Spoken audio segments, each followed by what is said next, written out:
Good morning sir, good morning. सारे लोगों को बहुत बहुत बधाई। आप सबके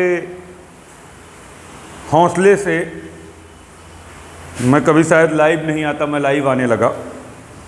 और ये डोरी वोरी जो मेरे पास है ये बांधने कभी इच्छा नहीं थी, क्योंकि मैं ऑफलाइन का राजा था। और ऑफलाइन हमने बहुत मेहनत भी की है, ऑफलाइन हमने बहुत अच्छा पढ़ाया भी है। जो हमसे पढ़ा होगा वो जानता होगा। ऑनलाइन नहीं आया जाता। ऑनलाइन आने की केवल एक वजह थी कि ऑनलाइन कोरोना चक्कर में सबको आना पड़ा, हमको भी इसी कारण से आना पड़ा। सबको लाइव आ जाइए भाई। अध्ययन एकेडमी का यूट्यूब चैनल का सफ़र बढ़ रहा है और परमानेंट बढ़ रहा है।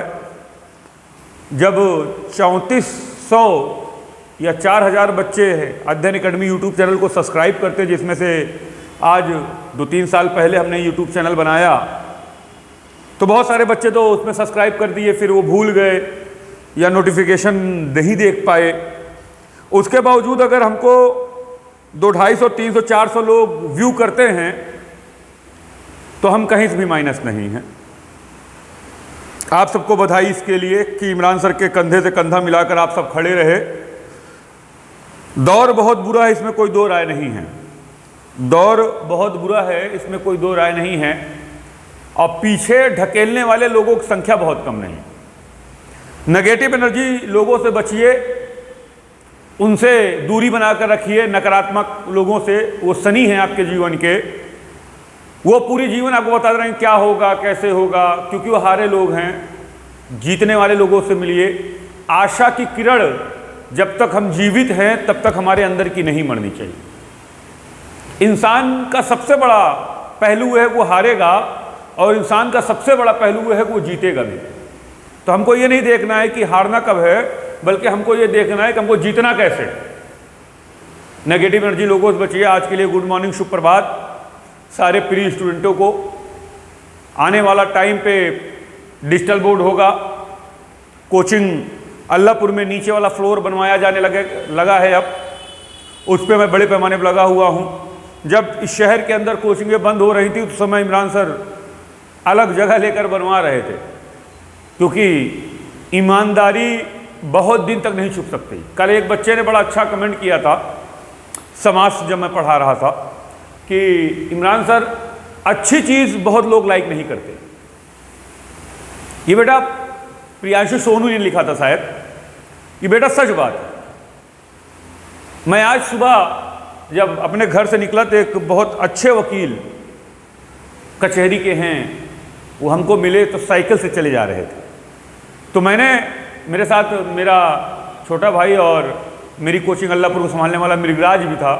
तो मैंने मृगराज से मुस्कुराते हुए कहा, मैंने कलयुग यही है कि मूर्ख सफारी चढ़ रहे हैं और बड़ी गाड़ियों से घूम रहे हैं, रात में कॉकटेल पार्टी भी घूम रहे हैं, सच साइकिल से घूम रहा है। सच और पढ़ा लिखा व्यक्ति साइकिल से घूम रहा है। मगर सर इसका ये मतलब नहीं है कि हम पूरे जीवन साइकिल पे घूमेंगे। वक्त बदलेगा और ईमानदारी बहुत दिन छुपी नहीं रहती, और झूठ बहुत दिन चल नहीं पाता है। वो कहीं का भी होगा, किसी भी समय का होगा, वक्त बदलेगा। शुभकामनाएं आपको आज के लिए। आज हमारा आपका जो बड़ा पोर्शन है वो हिंदी का समानार्थी शब्द है। हिंदी का जो समानार्थी शब्द है वो आपका बड़ा पॉइंट है। मैं मोबाइल रख चुका हूं। सबको गुड मॉर्निंग। जितने लोग लाइव में आकर गुड मॉर्निंग बोल रहे हो सबको गुड मॉर्निंग।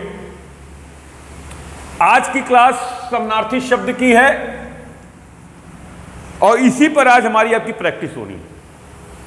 कहोगे इमरान सर इसका महत्व बताइए पहले, ये दरोगा या सिपाही या लेखपाल के लिए कितना इंपॉर्टेंट है। तो मैं आपको बता देना चाहता हूं सर कि 2 से 3 क्वेश्चन लेकर आएगी।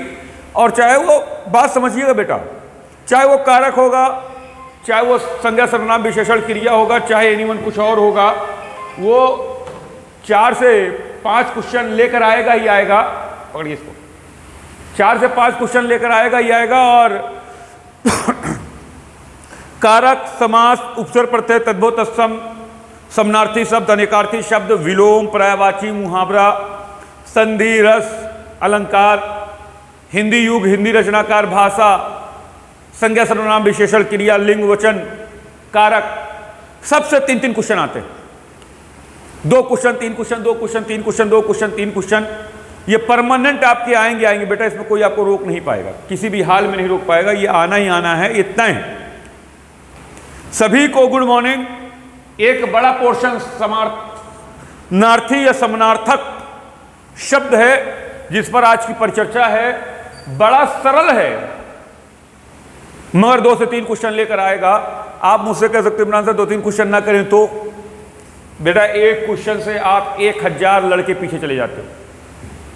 एक क्वेश्चन गलत नहीं हुआ कि आप 1000, 2000, 4000 बच्चे पीछे चले जाओगे मेरिट में। तो इसलिए एक एक प्रतियोगी छात्र हुआ है जिसके लिए एक एक क्वेश्चन का अपना युद्ध स्तर पे प्रैक्टिस हो, युद्ध स्तर पे वो उसको क्रैक करे। अध्ययन एकेडमी से जितने भी बच्चे पास आउट आज तक हुए 8-10 साल के अंदर, उनकी जब वर्दी उनके कंधे पर देखता हूं या उनकी जब किसी विभाग में वो मेरा पैर छूते हुए कहते इमरान सर 2016 का बैच का, 2015 बैच का, 2014 बैच का, 2013 बैच का, 2017 बैच का, जैसे CGL टीएट 3 का रिजल्ट आ चुका है, लगभग 11 बच्चों का अभी तक मेरे पास मैसेज आ चुका है कि इमरान सर मेरा क्रैक हो चुका है। उन सभी को बधाई। जब किसी एक ट्रैफिक पे एक हवलदार गाड़ी रोकता है और बाद में कांच खोलने के बाद मैं देखता हूँ कहते इमरान सर अध्ययन एकेडमी वाले, तो अच्छा लगता है कि 36 साल की उम्र में मैंने ये कमाया। पैसा कमाना बहुत बड़ा इशू नहीं है, मैं बड़ा वकील बन सकता था, घर बहुत मजबूत था तो कोई और बिजनेस कर सकता था, मगर सर जो सम्मान और शाम को रोटी तोड़ने से पहले की जो संतुष्टि किसी एक बच्चे के भविष्य को बनाकर है, वो शायद किसी और पेशे में नहीं।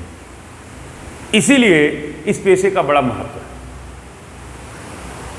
आप सब मेरे साथ खड़े हैं, वो मुझे फेसबुक, व्हाट्सएप स्टेटस, डीपी दिखाई देती है। मेरे बहुत सारे बच्चे तो ऐसे हैं जो मुझे अभी तक मिले भी नहीं हैं, वो एडमिशन अब लेंगे मेरे यहाँ।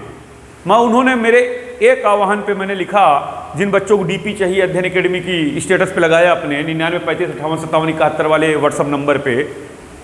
तो लगभग 50 बच्चों ने कहा सर हमें भी डीपी चाहिए, हमें भी डीपी चाहिए। बड़ा अच्छा लगा कि उस बच्चे ने अपने फेस से ज़्यादा उस कोचिंग को महत्व दिया जहाँ पर वो पढ़कर अपने भविष्य के बारे में सोचना चाहता है। तब अच्छा लगा, तब लगा कि कुछ कमाया गया। पढ़ाया जाएगा, पढ़ाने के साथ आने वाले टाइम पर जब डिजिटल बोर्ड हो जाएगा तो बहुत सारी कहानियां हैं आपको मोटिवेट करने के लिए, आपको हतोत्साहित से बचने के लिए, उस पर भी परिचर्चा की जाएगी। पढ़ना ही नहीं है, केवल पढ़ना नहीं, बहुत पढ़ लिख कर भी मूर्ख होते लोग। जीने का अंदाज भी बहुत जरूरी है। केवल डटे रहे, जीवन बिता दिए पढ़ते पढ़ते, आखिरी में डीएम बन गए, बाद में सरकार ने नौकरी खा ली, वो भी नहीं करते। जीवन क्या है, उसके सुख क्या है, उसके रस क्या हैं, और जीवन को सफल करने की विधियां क्या हैं, उस पर भी परिचर्चा कभी होगी। आज की परिचर्चा समानार्थक शब्द पे है, जिसे आप समानार्थक शब्द या समानार्थी शब्द बोलते हो। एक वाक्य के बराबर एक शब्द का होना, एक वाक्य के बराबर एक शब्द का होना ही समानार्थी शब्द। कहोगे इमरान सर आज कुछ लिखे नहीं हो, जैसे आपने भाई ऑडियो क्वालिटी ऑटो 144 से 240 360 480 करिए, तभी आप अच्छे से समझ पाओगे, देख पाओगे। जीवी आपकी एक आध खर्च जरूर होगी, मगर आप जीवन में कभी समानार्थक शब्द नहीं भूलोगे। और ये बहुत पॉइंट है आपके आने वाले एग्जामिनेशंस का, बड़ा पॉइंट है, इसलिए इसको गंभीरता से पढ़िए। मैं प्रैक्टिस यही करा दूंगा। पहला पॉइंट देखिए बेटा, सारे लोग लाइव आ जाइए। मैं मोबाइल रख चुका हूं, सबको गुड मॉर्निंग फिर से। सारे लोग अगर हमसे प्यार करते हो, हमारी मेहनत से प्यार करते हो, हमारी ईमानदारी से प्यार करते हो, जो मुझे करीब से जानते हो, तो स्टेटस लगाओ, डीपी लगाओ, फेसबुक पे जाओ। हम बहुत ज्यादा नहीं हैं, क्योंकि राम की सेना बहुत नहीं थी रावण के आगे, मगर ताकत बहुत ज्यादा थी, क्योंकि संगठन बहुत मजबूत था। तो 100 पुत्र का होना जरूरी नहीं। राजा दशरथ के 2 पुत्र गए थे और लंका में आग लगा दिए। तो 2 पुत्र बनिए, 100 रावण के पुत्र नहीं बनना। आप सब मेरे साथ हैं इस संकट की घड़ी में भी, आप सबका आभार। आप सब जब इस साल ऑफलाइन क्लास के लिए अध्ययन आएंगे, इमरान सर के नेचर को जानते होंगे तो ये भी जानते होंगे कि पतला दुबला आदमी क्या क्या बदल सकता है। बहुत लोग गिराने की बहुत कोशिश की बेटा, बहुत अपनों ने बड़ा साथ छोड़ा, मगर सर डिगा नहीं पाए, क्योंकि हिमालय हूँ जहाँ पर मेरी अपनी मजबूती है, और जहाँ पर मैं पानी हूँ जहाँ मेरी अपनी गलती है। 1000 लोग के बीच में खड़े होकर अपनी गलती स्वीकार की जा सकती है। अगर गलत नहीं हूँ तो 1 करोड़ के नुकसान पर भी कोई हिला नहीं सकता कहीं से। ये नेचर है और यही सिग्नेचर है। आइए, अंतर्यामी कमेंट करते चलिए लाइव पे, बिल्कुल होश में रहिए। अंतर्यामी मैंने कहा तो जो पढ़ने वाला बच्चा होगा वह सफेद पन्ना लिया होगा और एक पेन लिया होगा, मोबाइल सामने रखा होगा, कमेंट करता होगा और लिखता होगा। बहुत आराम से पढ़ाऊंगा, 25-30 मिनट का लेक्चर लूंगा। अंतर्यामी, तो अंतर्यामी का बेटा मतलब होता है जो अंतःकरण की बात जानने वाला हो। अंतर्यामी तो मैंने कहा इसको लिखूंगा नहीं, इसको रटाऊंगा, इसको समझा दूंगा कि आप आजीवन भूले नहीं, उदाहरण देकर समझाऊंगा। मैंने कहा अंतर्यामी, ये सामने लिखा हुआ है पॉइंट अंतर्यामी, विजुअल बढ़ाइए अपने आप दिखेगा।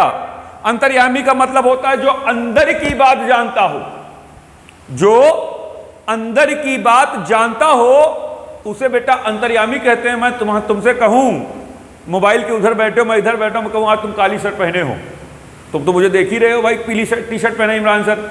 और मैं तुमसे कहूं तुम एक छोटा सा नेकर और एक काली टी शर्ट पहने हो, तो आप उधर से कमेंट कर सकते हो इमरान सर अंतर्यामी हो क्या, आप मुझे जानते हो क्या, आंख मूंदते ही सब जान जाते हो क्या। तो वह व्यक्ति जो अंदर की बात जानता हो, अंतःकरण की बात जानता हो, उसे अंतर्यामी कहा जाता है।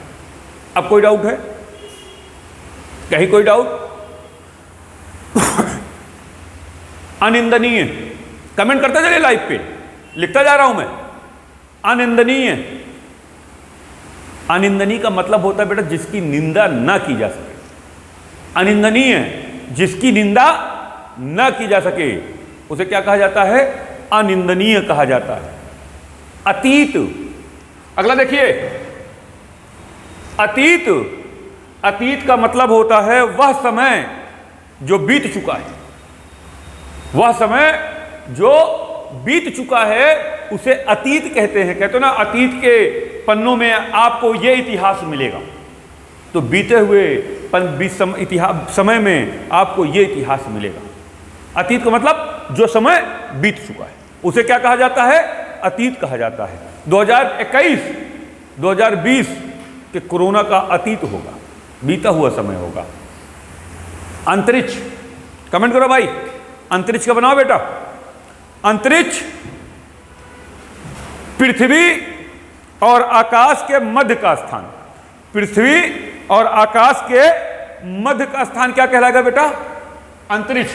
पृथ्वी और आकाश, ये आकाश आया और ये पृथ्वी आई और इसके जो मध्य का स्थान था यही अंतरिक्ष हुआ। कोई डाउट है? क्लियर हो रहा ना? लिखते जाइएगा, जहां आपको समझ में आए, जो ज्यादा टफ लगे उसे लिख लीजिएगा। पृथ्वी और आकाश के मध्य का स्थान क्या कहलाएगा? अंतरिक्ष कहलाएगा।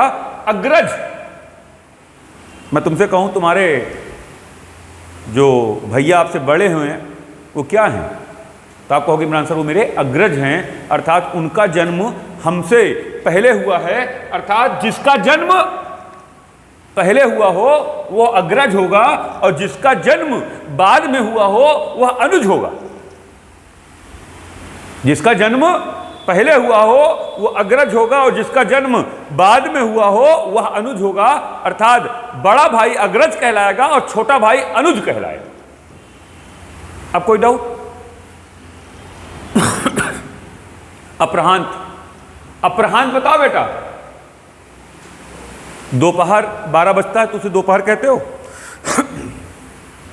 12 बजे के बाद का समय, ध्यान रखिएगा, 12 बजे के बाद का समय अपराह्न कहलाता है।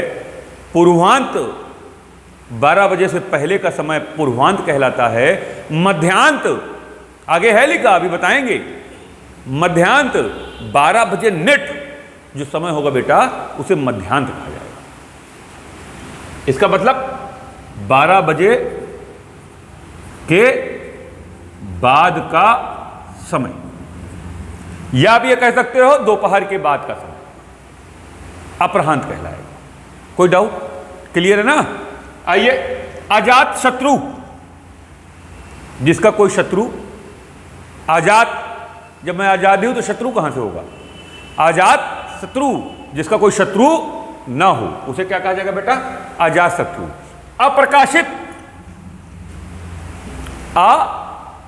अप्रकाशित, प्रकाशित मतलब जो प्रकाश में हो, आ लग गया है तो इसका मतलब जो प्रकाश में अभी ना हो। जैसे तुम्हारा एसएससी का एग्जाम दिए या दरोगा एग्जाम दिए तो मैं पूछूं बेटा रिजल्ट क्या है, तो आप ये मुझसे कहोगे ना इमरान सर अभी अप्रकाशित है, अर्थात अभी प्रकाश में नहीं आया कि रिजल्ट क्या आया है। तो जो भी प्रकाश में ना हो वह अप्रकाशित है। और मैं तुम्हारा इंटर का रिजल्ट आ चुका है, अगर मैं तुमसे पूछूं बेटा कि तुम्हारा इंटर में कितना परसेंट है, तो आप कहोगे सर 98%, 92%, 85%, 84%, 64%। तो ये क्या है? ये प्रकाशित है। और जो भी प्रकाश में दरोगा रिजल्ट नहीं आया है वह अप्रकाशित है। जो प्रकाश में ना आया हो उसे अप्रकाशित कहते हैं। अभेद,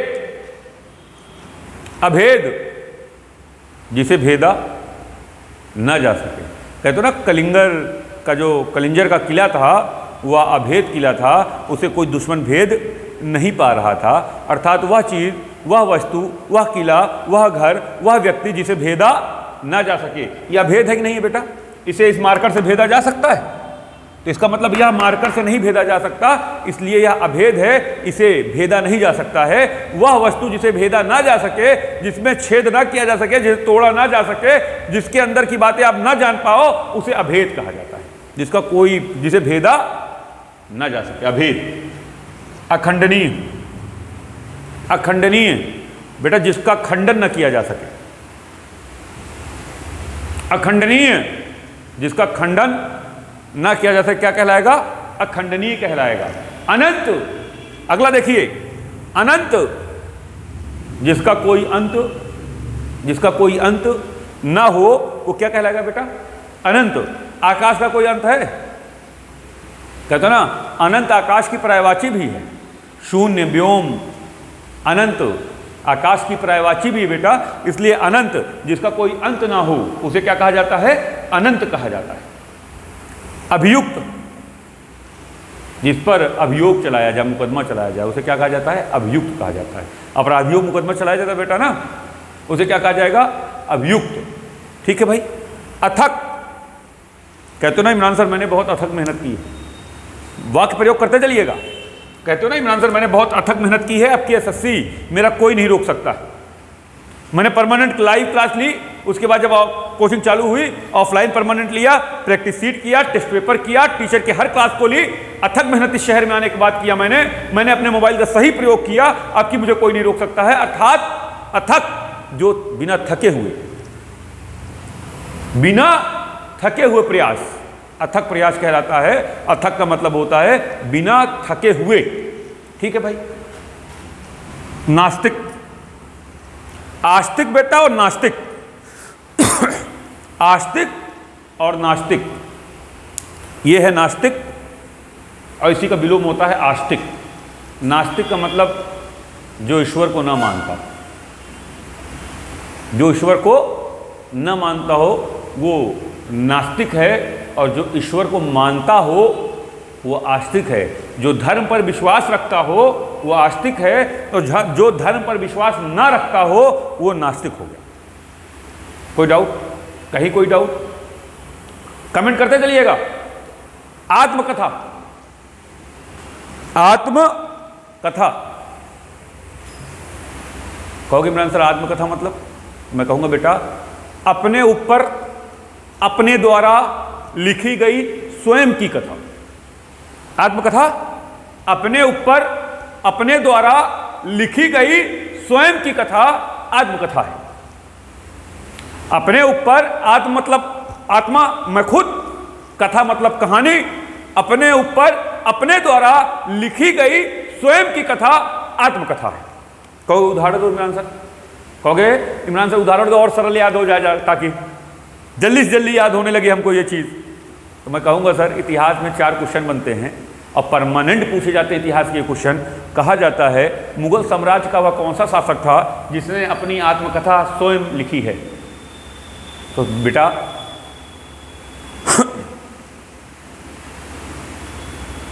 जहांगीरनामा और बाबरनामा दोनों आत्मकथाएं हैं और अपने द्वारा लिखी गई हैं। बाबरनामा बाबर ने स्वयं लिखी है और जहांगीरनामा जहांगीर ने स्वयं लिखी है। इतिहास के 2 क्वेश्चन भी याद कर लेना। गुलबदन बेगम ने हुमायूंनामा लिखी है और आईने अकबरी और अकबरनामा, कमेंट करो लाइव, किसने लिखा है? अबू फजल ने लिखी। अबू फजल ने लिखी है। अबू फजल अकबर के शासनकाल के 9 रत्नों में से एक है। दीने इलाही धर्म जो अकबर के द्वारा चलाया गया था उसका सबसे कट्टर मानने वाला शासक है यह शेख फैजी, जो दक्षिण भारत अभियान का अकबर का सेनापति उसका भाई है, और यह खान मुबारक का बेटा है। अब तो क्लियर हो गई। जो आप अच्छा आप करो इमरान सर जाए इतिहास से पढ़ा दीजिए। नहीं सर मैं हिंदी पढ़ाऊंगा। अबू फजल की हत्या 1602 ईस्वी में वीर सिंह बुंदेला नामक व्यक्ति ने जहांगीर के कहने पर बीज समुद्र में कर दी। अब तो कोई डाउट नहीं होगा ना, अब तो बिल्कुल क्लियर हो गया होगा। तो आत्मकथा अपने द्वारा अपने ऊपर लिखी गई स्वयं की कथा को आत्मकथा कहते हैं। आकाशवाणी, आकाशवाणी महाभारत देखे होगे ना, जब तीर ऐसे छोड़ी जाती थी तो ऊपर गर्जन होता था और वहां से होता था पाप हो जाएगा। तो आकाशवाणी मतलब आकाश से निकली हुई वाणी। आकाश से निकली हुई वाणी को आकाशवाणी कहते हैं बेटा। इतिहासविद, विद मतलब विद्वान, इतिहास मतलब इतिहास। इतिहासविद, इतिहासविद इतिहास का विद्वान, इतिहास को जानने वाला। इतिहास का विद्वान बेटा, इतिहास को जानने वाले को क्या कहा जाता है? इतिहासविद कहा जाता है। कोई डाउट? अब इधर आ जाओ। कल्पनातीत, कल्पनातीत सबसे ऊपर लिखा है कल्पनातीत। कल्पनातीत का मतलब होता है बेटा जो कल्पना के परे हो, जो कल्पना में भी विचार ना लाया जा सके।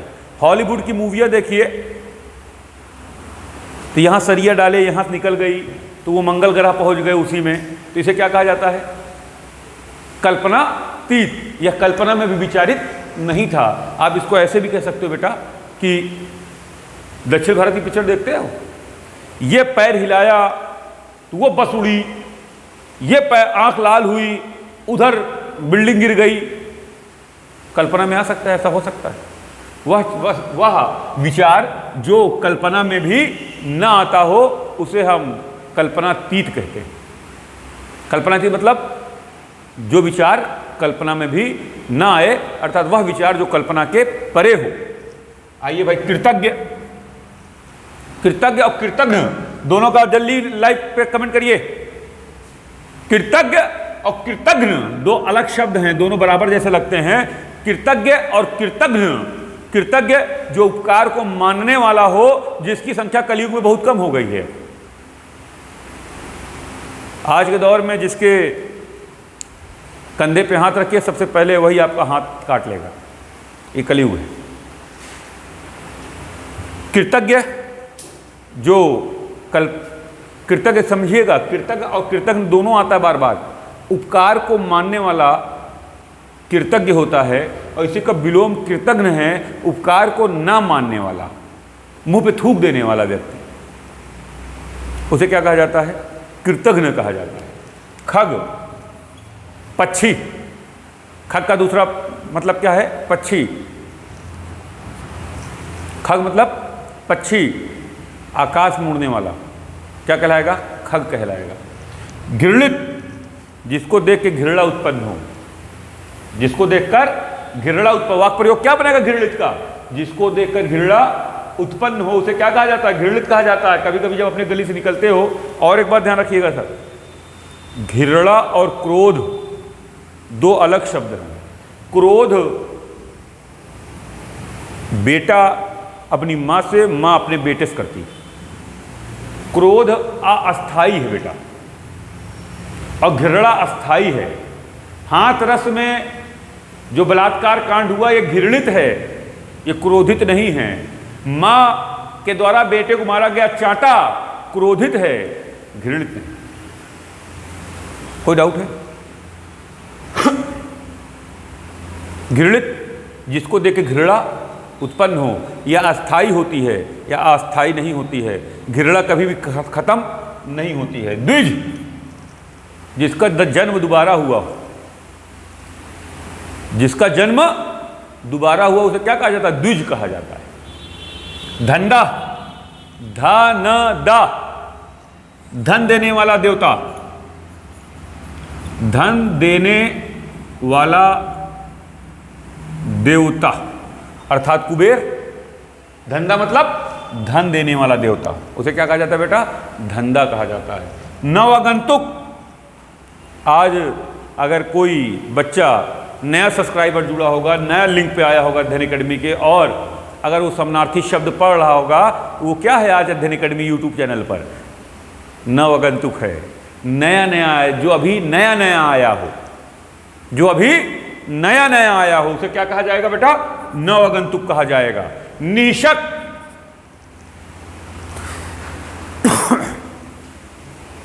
निशक, जिस पर कोई शक ना किया जा सके। मेरे पिता हैं कि नहीं,